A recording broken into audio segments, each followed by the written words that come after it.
예배를 하는 여러분 모두에게 성령의 충만함에 임하기를 축복합니다. 성령이 임해야 합니다. 성령이. 제가 수년 전에 장례식장에서 저희 그 친구를 만났어요. 그 친구도 여기 이웃대학에서 교수로 있는 친구예요.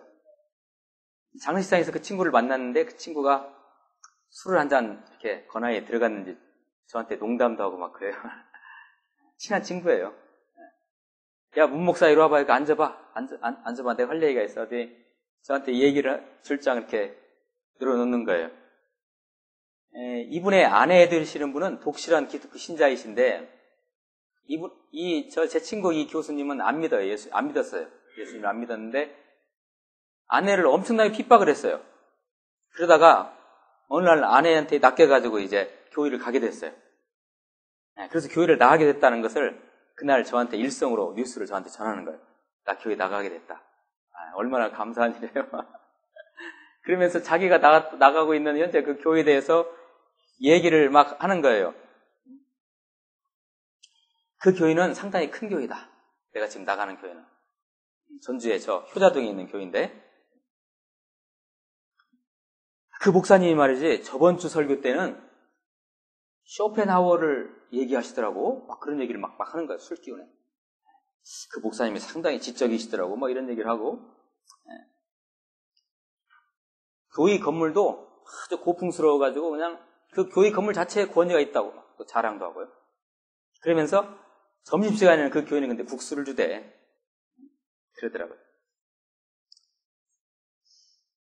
제가 한 3, 40분 정도로 그 얘기를 계속 혼자 듣고 있었어요. 이렇게 그 친구 얘기를 듣다가 안 되겠어요. 그래서 얘기를 끊어야 싶어서 이제 나 이제 그만 가봐야 되겠다 했더니 마지막으로 이 친구가 하는 얘기가, 나는 말이야 그 교회에서 나를 장로감으로 생각하는 것 같은데 나는 장로가 되는 거 관심도 없어. 마지막으로 그런 얘기를 하더라고요. 근데 그 친구 얘기를 들으면서 집으로 오는데 제가 마음이 좀 씁쓸했어요. 왜 그랬을까요? 이 친구가 교회를 다니는 건 참 너무 감사한 일인데, 교회를 보는 눈이 어때요? 이 친구 교회를 보는 눈이 어때요? 점심때는 국수 주더라. 그 목사님 얼굴도 잘생기고 쇼펜하우어를 강론하시더라니까. 지적이시더라고. 교회 건물도 괜찮아. 자, 제 친구 이 교수의 교회를 보는 관점이 어떻습니까? 겉으로 외적인 것만 보죠.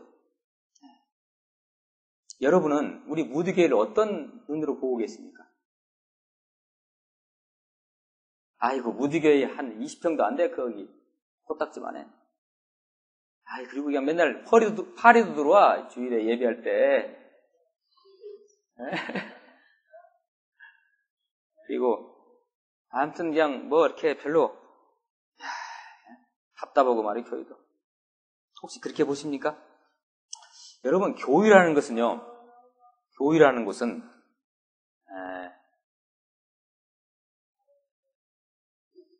하나님을 믿는 백성들의 모인 무리들을, 이걸 교회라고 해요. 건물이 교회가 아니고요. 자, 교회 공동체를 말하죠. 교회는 영적인 공동체입니다. 그러니까 여러분들이 만약에 진짜 훌륭한 성도님이라면 우리 무드교회에 딱 들어오셔서 예배할 때, 또는 우리 무드교회를 여러분들이 보실 때 그 관점이 눈에 보이는 것들, 창문 아름다워? 형광등이 너무 밝아? 이런 것이 아니고 뭘 봐야 돼요? 이 교회 공동체 안에 있는 영적인 흐름, 하나님이 영적으로 어떻게 일하시는가, 그 영이 그리고 나를 통해서 어떻게 일하시는가, 이런 것을 보셔야 되는, 이게 교회 공동체를 보는 눈이죠. 왜? 교회 공동체라는 건 영적인 공동체이기 때문에 그렇습니다. 영으로 보셔야 돼요, 교회를. 그런데 이것이 여러분 어때요? 제가 교회를 영으로 바라보십시오라고 말씀드리지만 이게 쉬운 일이 아니죠. 왜 그럴까요? 내 안에 교회를 바라보는 영적 시스템이 내 안에 있어야만이 내가 교회를 영적으로 보는 거죠. 그 영적 시스템이 무엇입니까? 그게 바로 성령입니다. Holy Spirit, 성령. 그분이 성령 하나님이십니다. 교회의 주인 되신. 오늘 설교 주제가 이거예요. 성령이란 말은 성경에서 다른 말로는 여호와의 신, 하나님의 신, 하나님의 영, 또는 예수 그리스도의 영. 여러분, 자, 짐작이 가십니까? 자, 성령을 제가 설명하는데 지금 누가 거론이 됩니까? 여호와 하나님, 예수 그리스도가 거론이 되지 않습니까? 이게 뭡니까? 바로 성삼위 하나님을 얘기하는 거예요, 지금. 하나 되신 하나님, 세 분이시지만, 그렇죠? 그리고 부활의 영, 바로 이분을 가르쳐서 우리는 성령이라고 합니다. 성령. 하나님은 영이십니다. 인간의 몸으로 오셨던 예수님도 현재는 우리의 가시적인 눈으로 보이지 않죠? 예수님이 어디 계십니까? 눈에 보입니까? 안 보이시잖아요. 그분도 영으로 우리와 함께 계십니다. 그분이 바로 성령이십니다. 이해 가십니까? 삼위일체를 우리가 이렇게 완전히 납득하려면 잘 안 돼요. 그냥 받아들이시면 돼요, 그냥. 자, 그분이 성령이신데 그 성령 하나님이 삼위 하나님 중에 한 분이세요. 성부 하나님, 성자 하나님, 성령 하나님 중에 성령 하나님. 성령 받은 자들은 교회를 통해서 성령이 하시는 일을 바라봅니다. 성령이 기뻐하시는 일을 하게 됩니다. 어떤 사람들이요? 성령 받은 자들이. 여러분은 성령 받으셨습니까? 아멘이 안 나오는데요? 큰일 났네. 성령 받으셨습니까? 라는 데서 아멘이 안 나오면 여러분, 제가 이 속된 표현으로 꽝입니다. 꽝이에요. 여러분, 그 계란 중에 무정란이라는 게 있죠? 무정란을 암탉이 품어도 거기서 병아리 나와요, 안 나와요? 안 나오듯이 꽝이에요. 성령 받지 않으면 교회 다니시는 거 여러분 아무 의미가 없어요.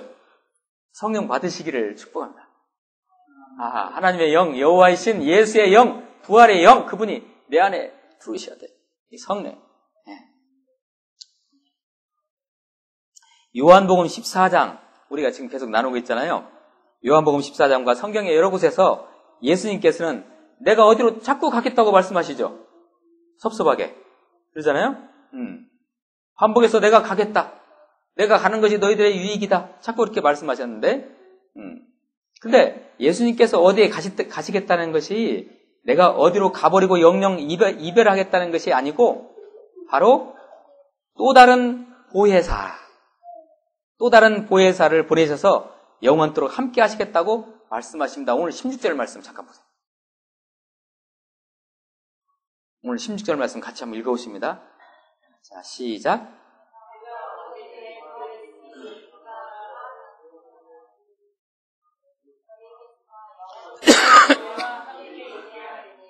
예, 아멘. 자, 오늘 말씀이 조금 어려울 수도 있지만 집중해서 한번 참여해보세요. 예수님께서 16절에서 뭐라고 하셨냐면 그가 우리 아버지 하나님께서 또 다른 보혜사를 너에게 주사. 또 다른 보혜사라고 얘기한 것은 왜 또 다른 보혜사를 표현했을까요? 예수님 자체가 누구예요? 보혜사이세요. 자, 보혜사 의미를 제가 화이트보드에다 썼어요. 한번 읽어보세요. 잠깐 보세요. 눈으로. 자, 보혜사, 헬라어로 파라클레이토스, 영어로 말하면 컴포트, 위로자, 상담자, 변호자, 보호자라는 의미예요. 요한복음에서 얘기하는 성령은 바로 이 보혜사라는 말로 나와요. 자, 보혜사 성령이에요. 자, 또 다른 보혜사라고 표현하는 것은 왜 그래요? 예수님 자체가 보혜사이세요. 그래서 또 다른 보혜사를 너에게 보내. 예수님이 어디로 가시고 하늘로 올라가시고 대신에 내가 그 보혜사를 아버지가 너희들에게 보내줄 것이다. 이게 바로 성령 강림에 대한 약속이십니다. 성령 강림.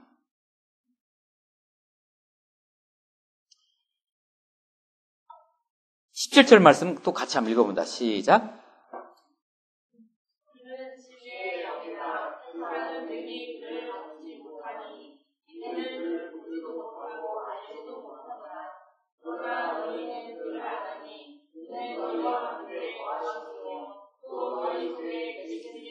네, 아멘. 네, 오늘 말씀이 아주 핵심되는 말씀입니다. 이 부분 말씀을 여러분들이 영적으로 잘 납득하기를 축복합니다. 자, 아주 중요합니다. 17절 말씀. 그는 진리의 영이라. 그가 누구예요? 성령. 성령이 어떤 영이에요? 진리의 영이다. 여러분, 이 진리의 영이라는 말을 제가 설명할게요. 자, 예수님께서 뭐라고 하셨냐면 14장 6절에 예수께서 이르시되 나는 곧 길이요. 그 다음에 진리요 했죠. 그때 진리라는 의미가 어떤 의미였어요? 기억나세요? 예수님이 나는 진리라고 말씀하신 그 진리가 어떤 의미라겠어요? 하나님의 실체다 이런 얘기예요. 단순한 우리의 진리, 트루스라는 의미도 있지만 내가 바로 예수님께서 말씀하시기를 내가 바로 누구냐면 하나님의 실체이다 이런 얘기예요. 이게 바로 그때 쓰신 표현이 진리인데 여기에서 진리의 영이라고 했죠. 성령이. 그러면 이렇게 이해하시면 돼요. 성령이 진리의 영이라는 것은 성령이 곧 누구를 보여주시는 거예요? 예수 그리스도를 보여주시는 거예요. 하나님을. 그래서 진리의 영인 거예요. 성령이 바로 예수 그리스도예요. 그래서 진리의 영이라고 표현하신 거예요. 자, 좀 어렵죠? 네, 납득을 잘 하시길 바랍니다, 이거. 자, 다시 질문을 드립니다. 성령 받으셨어요? 아, 이제 그 사이에 받으셨네, 이제. 예, 할렐루야. 아이, 감사해요. 성령을 받으셨습니까? 라는 그 질문은 성령 세례를 받으셨습니까? 라는 질문과 똑같아요. 성령 세례라는 것은 예수 그리스도와의 나와의 연합을 말하는 거예요. 이게 성령 세례예요. 성령 세례. 자, 성령의 인도를 받고 계십니까? 라는 질문과 똑같아요. 자, 내가 성령 세례를 받았습니까? 내가 성령 받았습니까? 성령의 인도를 받고 계십니까? 또 하나는 성령 충만하십니까? 네. 더 이제 구체적으로는 성령 충만하십니까? 성령 충만하시기를 축복합니다. 네. 성령 충만하시기를. 네. 지금 성령이 어디에 계십니까? 네, 성령이 어디 계세요? 저 화이트보드를 잠깐 보세요. 제가 영어로 써놨는데 빨간 글씨로 제일 위에 outside라고 썼죠? 만약에 제가 여러분 지금 성령이 어디 계십니까? 하면 제 밖에 계세요. outside에 계시면 여러분은 구원의 백성이 아니에요. 여러분은 하나님에 관한 한 outsider예요. outsider. 그야말로 꽝이에요. 그러면 오늘 말씀은 예수 그리스도를 통해서 성령 받은 자들이 어떻게 그분과 함께 하는지 아주 구체적으로 17절에서 말씀하고 계시는데요. 보세요. 17절 하반절에 그러나 너희는 그를 아나니. 자, 아는 거에 대해서는 일전에 우리 같이 나눴었죠. 그는 너희와 어떻게 함께 거하심이요. 누가요? 성령이 너희와 함께. 자, 제가 그 전치사로 영어로 with라고 썼죠. 함께 거하시는 거예요. 근데 이것이 그냥 내가 이렇게 있고 성령이 내 옆에 계시는 거예요. 예수님이 계시는, 성령이 옆에 계시는 것이 아니고 그것은 뭐냐면은 그 다음에 또 너희 속에 계시겠습니다. 성령이 어디에 계세요? 너희 속에, 우리 속에 계시는 거예요. 자, 거기서 전치사로 뭐라고 썼어요? 제가 within. 자, with하고 in이에요. 함께 하면서 그 안에 거하시는 거예요. within이에요. 자, 그 속에 계시는 거예요. 이게 성령이 우리와 함께하는 거예요. 자. 그런데 요한복음에서 얘기하는 이 성령의 임함, 성령의 강림, 성령이 너희들에게 임할 것이다. 나는 아버지 곁으로 간다. 대신에 보혜사 성령이 너희와 함께할 것이다. 이 성령을 주시겠다는 이 약속의 말씀, 이것은 미래에 대한 약속의 말씀이 있었습니다. 예수님께서. 그때 당시에 제자들에게 예수님께서 말씀하실 때 제자들은 이것이 무슨 말인지 이해를 못했어요. 도대체 이게 무슨 말이라냐? 이해를 못했어요. 그들이 언제 이것을 무릎을 딱 치면서 이해했냐? 바로 성경 말씀으로 얘기하면 사도행전 2장에 가서 그들은 그것을 체험하게 됐어요. 뭐냐면요, 이런 거예요. 예수님께서 부활하신 다음에 얼마 동안 제자들과 함께 계셨나요? 교회학교 질문이죠, 이거. 예수님께서 부활하신 후에 그 제자들과 40일 동안 함께 계셨어요. 40일 동안. 40일이라는 숫자는 성경에서 너무 중요하죠? 40이라는 숫자가 많이 나옵니다, 성경에서. 자, 40일 동안 함께 하셨다가 드디어 감람산이라고 하면 예루살렘 저 건너편에 있는 감람산에서 예수님께서 제자들 앞에서 빠이빠이를 하세요. 나는 이제 아버지 곁으로 간다. 근데 너희들을 내가 부탁이 있다. 나는 아버지 곁으로 올라가지만, 승천하지만, 너희들은 이 예루살렘을 떠나지 말고 여기에서 기도하라. 그러면 내가 약속한 그 성령이 너희들에게 임할 것이다. 그래서 그들이 오순절 날이죠. 그때가 바로 오순절에 다가올 때. 자, 오순절 하면 뭐가 그 다음 말이 나와야죠? 마가다락방. 마가다락방에 모여가지고 120명의 제자들이 예루살렘을 떠나지 않고 10일 동안 자, 10일 동안 그들이 기도를 해요. 자, 6월절 날 예수님께서 돌아가셨죠? 자, 6월절로부터 50일 후가 바로 오순절이에요. 자, 예수님이 40일 동안 제자들과 함께 하셨죠? 부활하신 후에. 그리고 10일 후에 성령이 임하죠? 자, 50일이잖아요. 그래서 오순절이에요. 자, 계산이 되시나요? 오순절. 그때, 자, 10일 동안 그들이 오순절 마가다락방에서 기도를 열심히 하는데 드디어 50일째 되는 날, 오순절 그날, 이 성령 강림절 오늘 그들에게 뭐가 임해요? 성령이 임해요. 성령이. 불같이 임해요. 바람같이 임해요. 그러면서 그들에게 엄청난 변화가 일어나기 시작해요. 어떤 변화가 일어나냐면요. 갑자기 그들의 입에서 이상한 말이 나오기 시작해요. 방언이라고 하죠. 방언이 나오는데 그 방언이 우리가 지금 하는 방언과 약간 성격이 달라요. 어쨌든 이상한 말이 그들의 입에서 나오기 시작하는데 120명이 그들의 입에서 막 이상한 언어가 나오기 시작해요. 갈릴리 언어가 아니에요. 이 사람들 전부 다 갈릴리 사람들 있잖아요. 근데 갈릴리 언어가 아닌 어떤 이상한 말이 나오기 시작하는데 그 소리가 엄청 커가지고 예루살렘 시내 저녁에 이 말이 들리기 시작해요. 그런데 그때가 명절이 오순절이었잖아요. 오순절 때 유대인들이 각 나라에 흩어진 유대인들이 그 명절을 쇠로 예루살렘으로 다 모이잖아요. 자, 그 사람이 어디서 온 사람들이냐면 제가 적어왔어요. 바데, 자, 성경에 나온 그대로예요. 바데, 메데, 엘람, 메소보다미아, 유대, 갑바도기아, 본도, 아시아, 소아시아죠. 부르기아, 밤빌리아, 애국, 구레네, 리비아, 로마, 그레데, 아라비아에서 온 각각에 있는 유대인들, 거기에 사는 유대인들이 오순절 명절시로 예루살렘에 있는데 갑자기 어디서 막 큰 소리로 무슨 말이 들리는데 자기들 말로 들리는 거예요. 자, 갈릴리 사람들이 로마 말을 알아요, 몰라요? 몰라요. 그런데 갈릴리 사람들이 뭔가 그 입에서 기도할 때 그 120명 제자들이 마가다락방에서 기도할 때 그들의 입에서 터져나오는 그 방언이 로마 사람들에게는 로마 말로 들려요. 메대 사람에게는 메대 말로 들리고 부르기아 사람에게는 부르기아 말로 들리고 밤빌리아 사람에게는 밤빌리아 말로 들리고 메소보다미아 사람에게는 메소보다미아 말로 들리는데 그 소리가 엄청나게 크게 들리는 거예요. 여러분 궁금하시죠? 그들이 했던 그 방언에서 나온 그 내용이 무엇인가? 뭐였을까요? 복음이에요, 복음.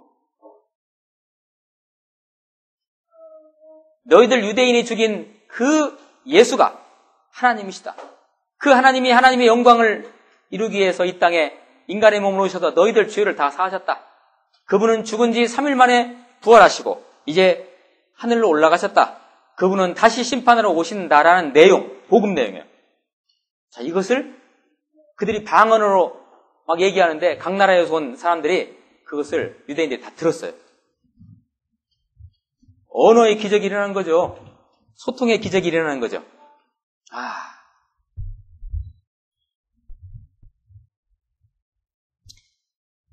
바로 오늘이 그러한 날을 기념하는 여러분 그 예루살렘에 불같은 성령이 임했을 때 여러분 상상 한번 해보세요.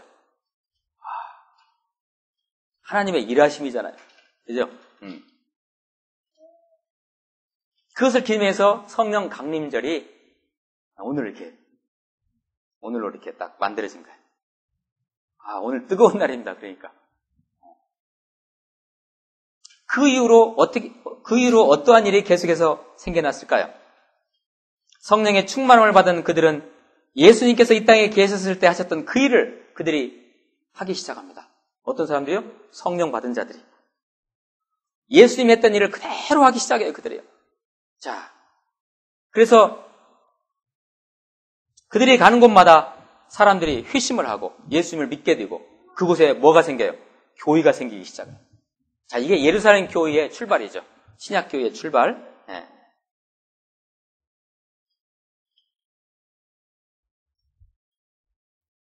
그런데 놀라운 것은, 자, 이제 오늘 말씀으로 다시 한번 돌아옵니다. 자, 그런데 놀라운 것은 예수님께서는 살아계실 때 예수님께서 복음을 어디에서 주로 복음 사역을 하셨나요? 전 세계 돌아다니셨어요, 예수님이? 아니죠. 유대 전체를 돌아다니셨나요? 아니에요. 레바논 쪽에 가셨나요? 거의 안 가셨어요. 저쪽 프랑스 요르단, 요르단 건너편 가셨나요? 안 가셨어요. 예수님은 겨우라는 표현에서 예수님께 죄송한데, 예수님께서는 겨우 사역을 어디서 하셨냐면 갈릴리 호수 근처에서만 하셨어요. 예수님께서는. 그런데 오순절 마다방에 성령 받은 제자들이 그들이 어디까지 가기 시작하냐면, 자, 예루살렘과 온 유대와 사마리아와 땅끝까지 그들이 복음을 전하기 시작해요. 그 제자들은 예수님보다 더 큰 일을 하셨어요. 그죠? 자, 오늘 말씀을 한번 읽습니다. 오늘 말씀 12절 말씀. 자, 12절 말씀. 자, 생각하시면서 읽습니다. 시작.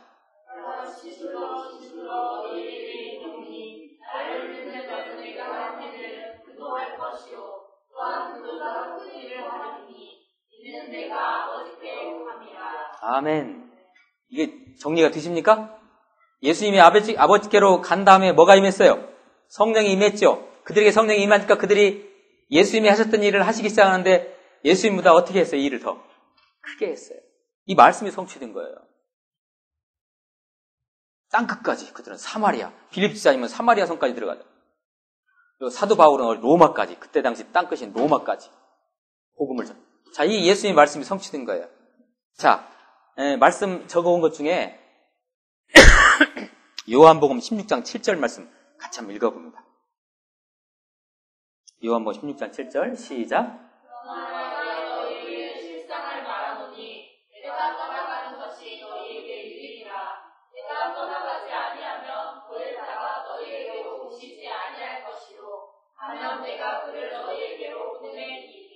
아멘. 이해하시겠죠? 무슨 말인지 이제? 무슨 말씀인지. 그래서 성령이 임해가지고 그들이 예수님보다 더 큰 일을 하기 시작했습니다. 자, 우리 무드교회가 이 땅에 있는 것은 예수님보다 더 큰 일을 하기 위해서 이 땅에 있는 거예요. 성령 받은 자들이 모였기 때문에. 자, 그러면 예수님은 영영 우리와 성도님들과 이별하셨나요? 예수님은 저 하나님 보좌편으로 가셨잖아요. 하나님 보좌 그 자리로 가셨잖아요. 그러면 예수님은 어디 계시는 거예요? 자, 오늘 말씀 18절 말씀입니다. 오늘 말씀 18절 말씀. 이것도 같이 읽어봅니다. 시작. 내가 너희를 보아와 같이 걸러놓지 아니하고 너희에게로 오리라. 이거 참 시간은 많이 가서 설명하기는 빨리빨리 우리 진행해보죠. 고아라는 말이 나오죠. 고아. 이 말씀에 대한 해석, 고아와 더불어 이 말씀에 대한 해석은 이중적, 삼중적으로 해석을 해야 됩니다.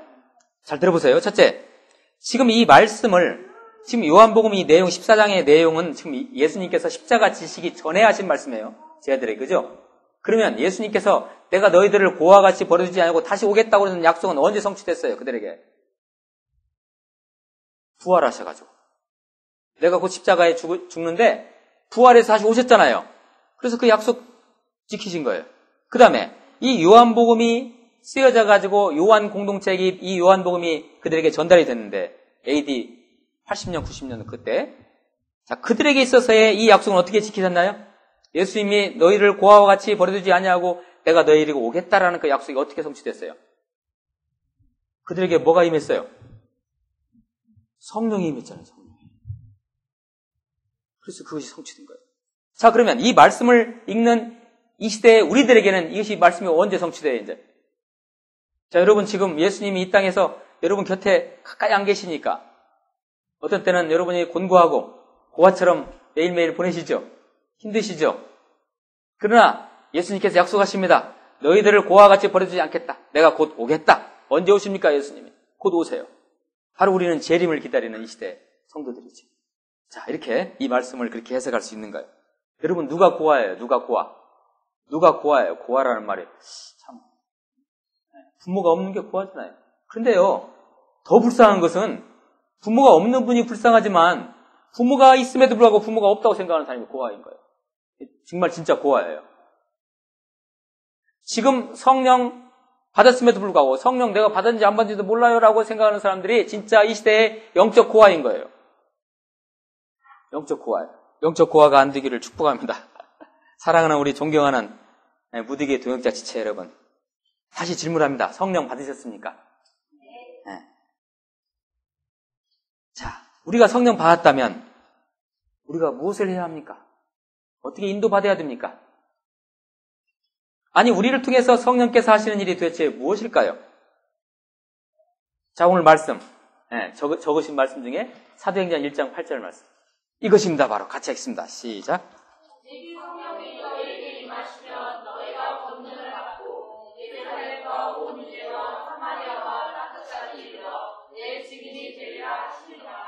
아멘. 성령 받은 자들이 하는 일이 이거예요. 이 말세의 교리가 해야 하는 일이 이거예요. 무디교회가 이 땅에 있어야 할 이유가 바로 이것입니다. 납득이 안 가십니까? 싫으십니까? 네. 그리고 그 성령께서는 우리로 하여금, 성령 받은 우리로 하여금 그 일을 하게 하시기 위해서 우리에게 뭔가를 주십니다. 자, 그 다음 말씀 가자. 자, 이거 맞아요? 예, 그 다음 말씀. 예, 이거. 시작. 성령의 열매는 사랑과 희락과 화평과 오래 참음과 자비와 양선과 충성과 온유와 절제니. 예, 아멘. 갈라디아서 5장 말씀인데 이게 여러분 열매들이에요. 무슨 열매라고 이게? 성령의 열매인데 이게 예수 그리스도를 만난 사람들이 늘 맺는 예수님의 열매를 말하는 거예요. 성령의 열매라고 그래요. 예수님의 열매. 예수님의 열매들이죠? 여러분 오래 잘 참으세요? 자비하세요? 화평하세요? 사랑 베푸십니까? 이런 것이 전부 다 성령의 열매인데, 자, 이런 열매를 누가 주세요? 예수님이, 성령님이 우리를 통해서 맺게 하세요. 왜? 성령이 하시는 일을 하게 하시기 위해서 그러는 거예요. 온유와 절제, 마지막에 절제로 끝나죠? 이게 바로 성령의 열매죠. 그 다음에, 성령께서, 예수님께서 우리로 하여금 하나님 하셨던 그 일을 하게 하시기 위해서 우리에게 또한 은사를 부어주세요. 은사. 네, 언제 우리가 은사, 이거에 대해서도 같이 한번 나눠요. 고린도전서 12장에 나오는 은사, 지혜의 말씀의 은사, 지식의 말씀의 은사, 믿음의 은사. 여러분, 믿음의 은사라는 거 꼭 받으시기를 축복합니다. 믿음의 은사가 뭔지 아세요? 간단히 말씀드리면, 갑자기 어떤 교환이 말이죠. 여러분을 갖다 침범했어요. 교환이 칼을 들고 여러분을 향해 달려오겠어요. 그때 여러분이 하나님께 기도를 해요. 무릎 꿇고 하나님! 그 순간에 교환이 중풍이 걸려서 떨어져 버려요. 이게 믿음의 은사예요. 그런 은사 받으시기를 축복해요. 다른 은사 설명 시간 관계상 제가 못하겠어요. 병 고치는 은사 받으시기를 축복합니다. 그런 은사들이 이렇게 임하는 거예요.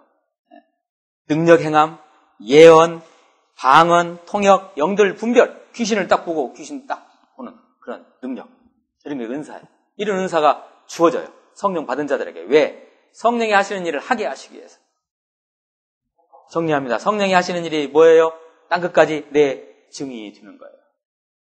교회를 세워가는 거예요. 바로 그 일이에요. 자, 말씀을 뵙습니다. 제가 3번에 걸쳐서, 지난주 3번에 걸쳐서 오직 진리와 복음 가운데, 복음과 진리 가운데라는 제목으로 말씀을 전했죠. 이 진리와 복음 가운데 중심에 어떤 내용이 있었습니까? 성삼위 하나님의 내용이 있었죠. 자, 오늘은 마지막 것으로 성령 하나님에 대해서 우리 나눴었죠. 진리 가운데 거하십니까?